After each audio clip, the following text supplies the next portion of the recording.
Hello everyone, welcome to GGN. Today is Monday, March 4th, 2013, and I'm Darko. Alright, I'm going to cover a series of articles in this first report. It's going to be kind of a different theme. The main theme, hopefully, that you get from this is the kind of engineered rise and fall of the United States. And here's some leaders basically speaking what they think about it. Western civilization on path of decadence, says the Ayatollah of Iran. He says Western civilization has its roots in humanism, with a view to political power, and then a capital-based perspective. And after its heyday, the signs of decay and decadence have currently come to the surface. So the emergence of the problems and decadence of the Western civilization is due to the absence of spirituality. And in this video, you have Farrakhan, who I agree with on some issues about Zionists and that, and what happened to Gaddafi, but, there's some people, of course, that think that he's part of the, quote, establishment or the powers that be, so take it for what it's worth. But he makes some pretty strong comments in there, so, which is interesting, because he calls out Obama, but at the same time, he knows that the American people, which he admits, are not really rising up, but you have militias and patriots and different types of organizations that are not liking their rights to be trampled anymore. So he basically talks about that, but at the same time says, U.S. has everything that's coming to them they deserve. So Russia must also keep America at gunpoint. Interesting little quote here from this Russian military general. Tactical nuclear weapons that are constantly threatening the U.S. must become the factor that will deter large-scale aggression. Holding it at gunpoint, this is a deterrent, says the General Colonel in the reserve Russian army. So I guess he says here, a professor in an interview, Mr. Ivashov, your forecasts of what is going on with Russia's defensive ability and generally your views of Russia's current position in the world are very pessimistic and critical. You said that Russia has lost all allies during the recent years. Who are we allies? Says who we are allies except for our army and navy. So I don't know what that means, but the author goes on there and talks about China and how China sometimes acts like they're allies, but makes decisions behind Russia's back and kind of has an eye on, like that living space idea or concept. Cardinal, U.S. Pope would be unwise. This is something that I saw, and I'm not, advocating Roman Catholicism, but it's just another theme that I saw, which surrounding this whole Pope thing. Of course, there's people out there, or conspiracy theorists, that say the Zionists are behind the whole bashing of the Catholic Church.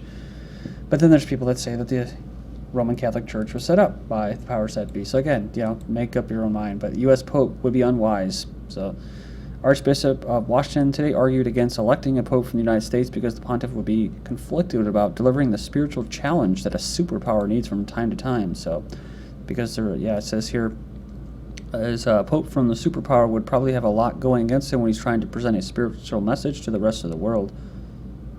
Then you have this, Canada's Ouellet suggests others may be better for Pope. Canadian Cardinal, one of the leading candidates to succeed Pope Benedict, suggested in an interview with Canada's national broadcaster that other candidates for Pope might do a better job. Of course, you have this, which I've already covered before, from the Jewish Chronicle. U.S. big guns row over the Honduran hate Pope candidate. The Harvard academic Dershowitz has hit out at an anti-defamation league over its support for an allegedly anti-Semitic candidate for next Pope, saying he intends to fight this all the way to Rome. So it goes on here, and he accused the Cardinal of Honduras of propagating conspiracy theories about Jews, describing him as an unrepentant sinner who has compared the Jewish-controlled media to Hitler for its persecution of the church. Okay, next up. Tax changes drive surge in Americans renouncing citizenship. We are well aware of the infamous French dramatics as the wealthy flee the country over the changing tax structure, but few know that Americans renouncing citizenship has tripled in the last few years, according to the Telegraph. That many have given up citizenship in the United States after the U.S. tax return process. So, since the tax laws changed in 2008, it says here all Americans are required to file a tax return on their worldwide income, even if they have not visited the U.S. for decades. So the number of renunciations has risen from 231 per year to 1,781.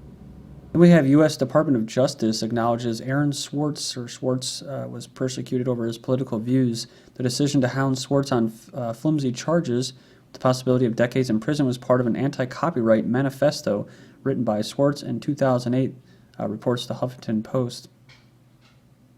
The manifesto said sharing information was a moral imperative and advocated for civil disobedience against copyright laws pushed by corporations blinded by greed that led to the privatization of knowledge. So the individual who had supposedly killed himself had been indicted and faced a prison sentence for downloading millions of academic articles from the online database.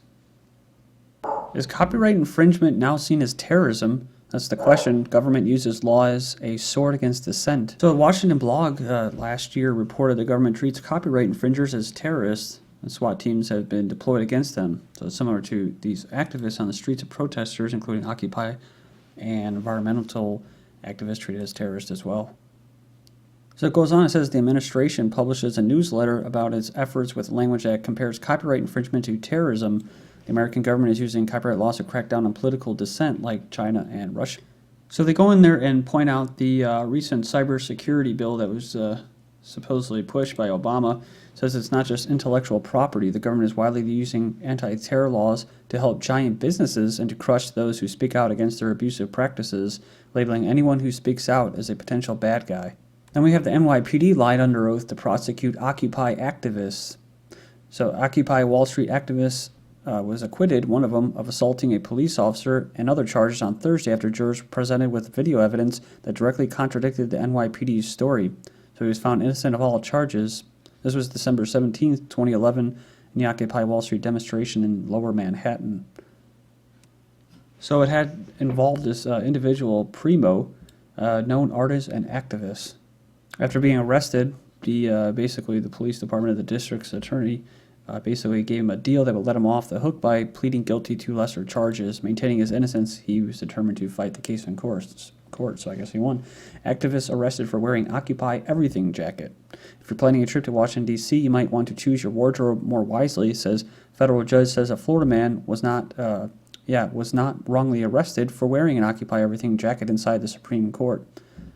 Goes on, it says inside the Supreme Court building last year when a guard told him that he had to do something about his homemade jacket that he was wearing. The slogan was painted on his coat, Occupy Everything, constitute a form of demonstration, the security guard said. The District of Columbia and their courts have repeatedly found that the Supreme Court, with the except of sidewalks near the street on the perimeter of the court grounds, is non-public forum for First Amendment purposes. A billionaire tells Americans to prepare for financial ruin. The United States could soon become a large-scale Spain or Greece, teetering on the edge of financial ruin. That's according to Donald Trump, who painted a very ugly picture of where the country is headed. He made comments during a recent appearance on Fox News. He says here that the United States is no longer a rich country. When you're not rich, you have to go out and borrow money. He says we're borrowing from the Chinese and others, and we're up to $16 trillion in debt. Well, in all reality, that's how the United States was kind of started with Hamilton, and that was to basically take on debt and issue currency. And of course, we had the financial coup by Zionists known as the Federal Reserve Act of 1913. Billionaires are dumping stocks, and economists know why. They said despite the 6.5% stock market rally over the last 3 months, a handful of billionaires are quietly dumping their American stocks and fast. Warren Buffett, who has been a cheerleader for the U.S. stocks for quite some time, is dumping shares at an alarming rate. Actually, he also just got bumped down as on Forbes' list. So I just saw that today. 70% of the U.S. economy dependent on consumer spending. Buffett's apparent lack of faith in these companies' future prospects is worrisome. So he says he's not alone. It goes on here and talks about other billionaires. We have Soviet-style collapse looms ahead of the European Union, says Soros. In a recent TV interview, head of the Soros Foundation and a key architect of the color revolutions in the former Soviet republics criticized the former Soviet Union for adopting a series of economic policies which led to the disintegration of the superpower in 1991 and warned that the EU may face the same fate. He contended that Brussels' strategies aimed at supporting a unified currency for the bloc will exacerbate the EU's social and political problems. Also, he warned Germany warned Germany against throwing its weight behind the economic austerity policies of the EU as the strategy will provoke backlash against Berlin. EU chief uses speech to attack Britain. It says Herman Van Rompuy says leaving the EU doesn't come for free, warned that Britain would pay a high price if it voted to quit the EU. So a nice little white-collar corporate blackmail or something. And he said changing EU treaties was not the priority for Brussels. I'm sure it isn't, because those treaties are binding and they try to bind them for life, to enslave those people, to lose their sovereignty. So no, they don't want to change the treaties. It's funny, he says, leaving the club altogether, as a few advocate, is legally possible. We have an exit clause, he said, but it's not a matter of just walking out. It would be legally and politically a most complicated and unpractical affair. Yeah, the Eurozone reports record joblessness and low inflation. The unemployment rate in the Eurozone edged up in January to another record, official data showed on Friday. Then to the U.S., it says here, the U.S. economy grew slowest since 2011. This is from the 28th of February. It barely grew in the fourth quarter, although a slightly better performance in exports and fewer imports led the government to scratch an earlier estimate that showed an economic contraction. Americans see biggest monthly income drop in 20 years from the 1st of March. It says feeling poor. Americans saw their income drop so dramatically in January that it marked the deepest one-month decline in 20 years. Personal income decreased by $500 billion in January, 3.6% compared to December, the most dramatic decrease since January 1993, according to the Commerce Department. Says, it basically goes on and talks about the tax hikes, and that's what we were talking about in January and February, that it's really hitting people hard in the earlier beginning of the year. China fully prepared for currency war. Top Chinese banker says Beijing is fully prepared for a currency war as he urged the world to abide by a consensus reached by the G20 to avert confrontation. And I'll still remember that those articles we covered, that it's not so much a trade or currency wars, it is a trade war, and trade wars and currency wars lead to hot wars. So, we'll see though. But people are buying ships. People, different countries or blocks are flexing their muscles. So who knows? Maybe it will happen. Maybe, I don't know. Banks admit wrongly foreclosing on U.S. troops. At least 700 active duty troops lost homes during crisis. America's biggest banks have admitted that they wrongfully foreclosed on the homes of at least 700 military personnel, in some cases evicting families while troops were still serving in war zones. This was done by Citibank and Wells Fargo. It's basically surfaced during an investigation. And in Spain, homeless people are taking over vacant apartment buildings. She says, life changes when you lose everything. There was a time when I was happy just to work and look after my home. Now at the age of 65, I've suddenly become an activist. So it goes on and says their slogan is no people without houses, no houses without people. This is Kerala Utopia, the first in a growing network of previously vacant properties in the capital of Seville. It says here, now occupied by victims of Spain's ongoing economic crisis. I'll still dub it the wealth consolidation operation. Serbian man has lived inside grave for 15 years. This is actually from the 16th of February, but it's still an interesting story. He began sleeping with the dead when he moved into the cemetery 15 years ago. He says living with the dead isn't as scary as one might think. I was afraid at the beginning, but I got used to it in time. Now I'm more afraid of the living than the dead. California woman dies after nurse refuses to do CPR. Police are investigating whether there was any criminal wrongdoing in the handling of a health emergency at an independent living facility, where a woman died after a nurse refused to give CPR. The facility defended its nurse, saying she had followed policy. The dispatcher pleaded with the nurse to perform CPR on the woman. The nurse refused, saying that one of the home's policies prevented her from doing CPR. The dispatcher said, I understand if your boss is telling you you can't do it, but as a human being, is there anybody that's willing to help this lady and not let her die? It's ironic, too, that they call it assisted living, because it's really a place that you send your loved ones to die. But they were just following protocol, because it's all about liability and insurance. You can go up and check this article from John Rappaport, and it says 225,000 Americans, almost 250,000 patients, die in doctors' hands. Bulgarian man dies of self-immolation after protests against poverty. A 39-year-old died on Monday in hospital after suffering over 80% burns while setting himself on fire on February 20th to protest against government corruption. Also, with high electricity rates and poverty, Bulgaria has been hit by massive demonstrations in at least 10 cities.